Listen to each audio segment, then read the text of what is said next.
Бишкекте биринчи эко май куюучу жай ачылды. Ачылуу салтанатына Газпром ачык акционердик коомунун башкармалыгынын төрагасы Алексей Миллер жана вице-премьер-министр Дүйшөнбек Зилалиев катышты. Ошондой эле Алексей Миллер Газпром Кыргызстандын окуу борбору менен дагы таанышып чыкты. Салтанаттуу ачылышка Актилек Гүлжигит кызы барып келди. Эко май куюучу жай экономикалык жана экологиялык жактан да пайдалуу. Унааларды газ колдонууга өткөрүү абага зыяндуу заттардын чыгуусун токтотот. Транспорт каражатын жаратылыш газы менен толтуруунун бир канча артыкчылыктары бар. Эң биринчиден бензинге салыштырмалуу 15%га чейин үнөмдөсө болот. Экинчиден жаратылышка зыяны жок.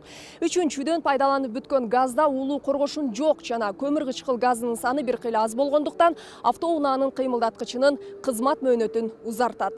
Газпром Кыргызстандын 4 автомобилдик газ топтомо компрессордук станциясынын ачылышы газ өнөр жайынын өнүгүүсүнө баштапкы кадам болду. Как в России, так и в Киргизстане. Газ топтомо компрессордук станциялары Орусияда кандай курулуп жаткан болсо, Кыргызстанда да ошол эле темпте курулууда. Бүгүн биринчи станциянын ачылышы болуп жатат. 2019-жылдын аягына чейин биз дагы 4 ушундай станцияны курабыз. Азыр Бишкекте газ менен жүрүүчү 200 автобус бар. Бул эко май куюучу жайда бир эле убакта 10 автоунаа газ толтура алат. И то, что делает в целом Газпром в Кыргызстане.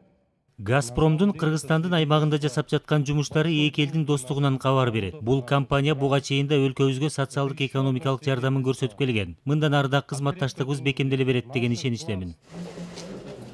Алексей Миллер Газпром Кыргызстандын окуу борбору менен да таанышып чыкты. Бул жерде газ толтуруучу станциялардын операторлору окуудан өтүүдө. Учурда бул кесипке суроо талап жогору жана башка бир да окуу жайда бул багыттагы адистер даярдалбайт. Окуу борбору бир жылда 800дөй адисти даярдоого ылайыкталган. Мы готовим по 14. Биз 14 багыттагы адистерди даярдайбыз. Окууну бүткөн адистерге атайын сертификаттар берилет жана жогорку квалификациядагы адистер даярдалып чыгат.